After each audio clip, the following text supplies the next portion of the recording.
গ্রামের লোক নাকি উল্টোপাল্টা কথা বলে এ বাড়ি সম্বন্ধে ভয় দেখাবে, যাতে আমরা এই বাড়ি ছেড়ে চলে যাই।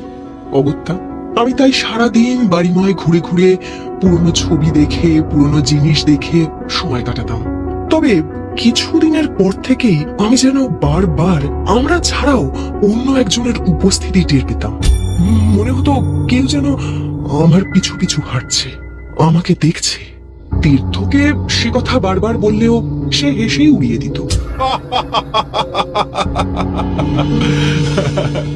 আসলে সারাদিন বাড়িতে একা একা থাকো তো, তাই এসব উল্টোপাল্টা চিন্তা তোমার মাথায় ঘোরে। আমার কি মনে হয় জানো, কি? আমাদের এবার একটা বাচ্চা দরকার। তুমি সারাদিন বাড়িতে থাকো, দেখবে বাচ্চা একটা এলে জীবনটা একদম অন্যরকম হবে। দেখলাম ওই জানলা দিয়ে জঙ্গলের দিকে তাকিয়ে তীর্থ কেমন যেন এক নিঃশ্বাসে শেষ কথাগুলো বলে গেল।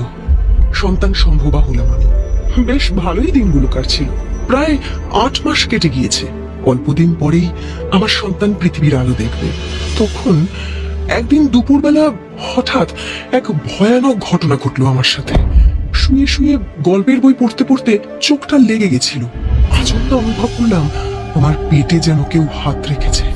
একটা বিশ্রী গন্ধে গা গুলিয়ে উঠল। তারপর যা দেখলাম তা ভাবলে আজও আমি পাথরের মতো স্থির হয়ে যাই। গল্পের বই থেকে চোখ সরাতেই দেখলাম একটা মাংস খসে যাওয়া হাতের কঙ্কাল আমার পেটে হাত বোলাচ্ছে। সে কি বিভৎস দেখতে! আমি হুড়মুড়িয়ে উঠে বসতে আর দেখতে পেলাম না হাতটাকে। ভাবলাম ঘুমের ঘরে ভূতের গল্প পড়তে পড়তে ভুল দেখেছি, কিন্তু স্ত্রী গন্ধটা সেটাও কি ভুল? গলা শুকিয়ে গেল। নিজের হার্টবিট নিজেই শুনতে পাচ্ছি। বোতল থেকে জল নিয়ে সবে গলায় ঢালতে যাব, কানের পাশ দিয়ে কেউ যেন খুব তীক্ষ্ণ সরু গলায় বলে গেল, ভয় পাস কেন? ভয় পাস না, সাবধানে থাকবি। যে আসছে সে যে আমার, মহাকালের নিয়মে সে আমার। আমার সারা শরীর পাথরের মতো স্থির হয়ে গেল। এ কি শুনলাম? যে আসছে সে আমার, মানে এটা কার গলা? এদিকে ভয়ে আমার গলা থেকে একটু আওয়াজ বেরোলো না যে কাউকে চিৎকার করে ডাকবো। গলার মধ্যে সমস্ত চিৎকার দলা পাকিয়ে বসে রইল। কিছুক্ষণ পরে আস্তে আস্তে সেই তীক্ষ্ণ গলাটা মিলিয়ে গেল। বিশ্রী গন্ধটাও আর পেলাম না। রাতে তীর্থকে সবকিছু বললাম, জানতে চাইলাম এই বাড়ির ইতিহাস কি। কিন্তু তীর্থ প্রথমে এক দৃষ্টিতে জানলা দিয়ে জঙ্গলের দিকে তাকিয়ে আস্তে আস্তে অমোহিতের মতো বলল, তোমায় বলেছি না ভূতের গল্পের বই এখন পড়বে না, ওই সব পড়লে মাথার মধ্যে সবই ঘুরবে। ভেবো না এগুলো হ্যালোসিনেশন, প্রেগনেন্সির সময় এগুলো হয়। এখন তোমাকে অনেক সাবধানে থাকতে হবে। দেখলাম ও একটা ঘোরের মধ্যে কথাগুলো বলে গেল, জঙ্গলের দিকে তাকিয়ে। আমি সেদিকে তাকাতেই ওই মাংস খসে যাওয়া হাতটা আবার দেখতে পেলাম। একজন বুঝলাম এ বাড়ি এবং বাড়ির মানুষের সাথে কিছু একটা ঘটেছে।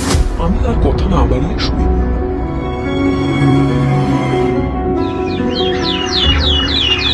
কিন্তু আমার সাথে এরকম ঘটতেই থাকলো। কখনো শুধু দুটো কঙ্কালের পা আমার পিছু নিতে লাগলো, আবার কখনো কানের কাছে তীক্ষ্ণ গলায় অশরীরী শোনা। আর তো কিছুদিন ভালোই বেড়েছে পেটের ভিতর। কতদিন পর তার স্বাদ পাবো। একদিন তো এসব কিছু ছাপিয়ে গেল। সন্ধ্যেবেলা লোডশেডিং, সারা বাড়িতে মোমবাতি জ্বালাচ্ছি। মোমদানি আর মোমবাতিতে আমার 2 হাত জোড়া ছিল। অন্ধকারে সিঁড়ি দিয়ে নামতে গিয়ে পা পিছলে পড়া উপক্রম হতেই দেখি ওই মাংস ঝুলে পড়া কঙ্কালের হাত আমাকে পেছন থেকে টেনে ধরলো, যাতে আমি বেঁচে যাই। কাঁধের উপর স্পষ্ট সেই হাতের ছাপ, সাথে বিশ্রী গন্ধ। তারপর কানের কাছে এসে চিৎকার করে বলে গেল, শেষ করে দেব যদি বাচ্চা কিছু হয়। আমি ওখানেই অজ্ঞান হয়ে পড়ে গেলাম।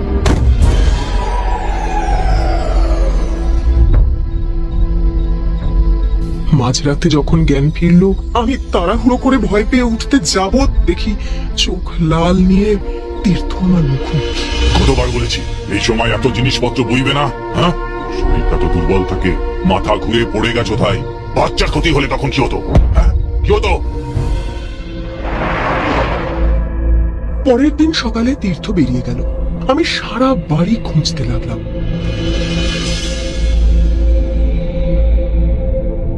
কখনো কোনো পুরনো তাক, কখনো সিঁড়ির তলা, কখনো পুরনো বাক্স, কিন্তু কিছুতেই খুঁজে পেলাম না।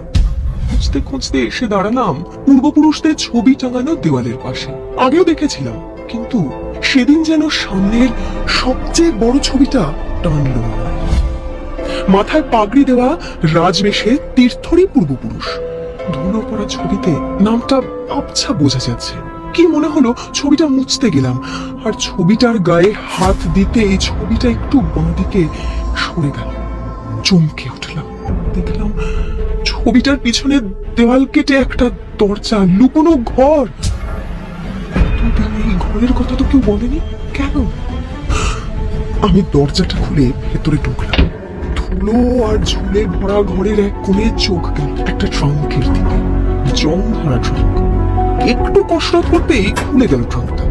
ভিতরে একটা ডায়েরি দেখতে পেলাম, লাল শাল দিয়ে মোড়া ছিল। ততক্ষণে আমি মেন গেট খোলার শব্দ পেয়েছি, তার মানে তীর্থ ফিরে এসেছে। এত তাড়াতাড়ি?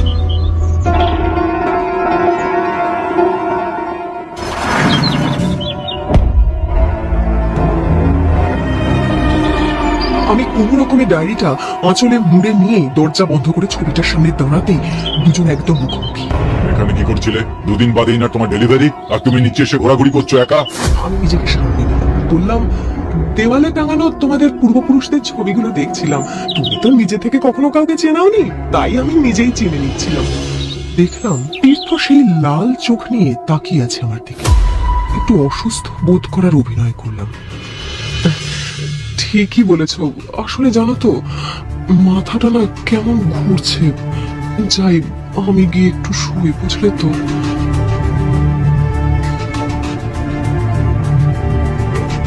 তীর্থ আর কিছু না বলে আমায় শুইয়ে দিল, বলল দাইমা পরশুদিন আসবে। তারপর জানলায় গিয়ে দাঁড়ালো। আর আমি ওই রহস্যময় ডায়েরিটার কথা ভাবতে ভাবতে কখন যেন ঘুমিয়ে পড়লাম।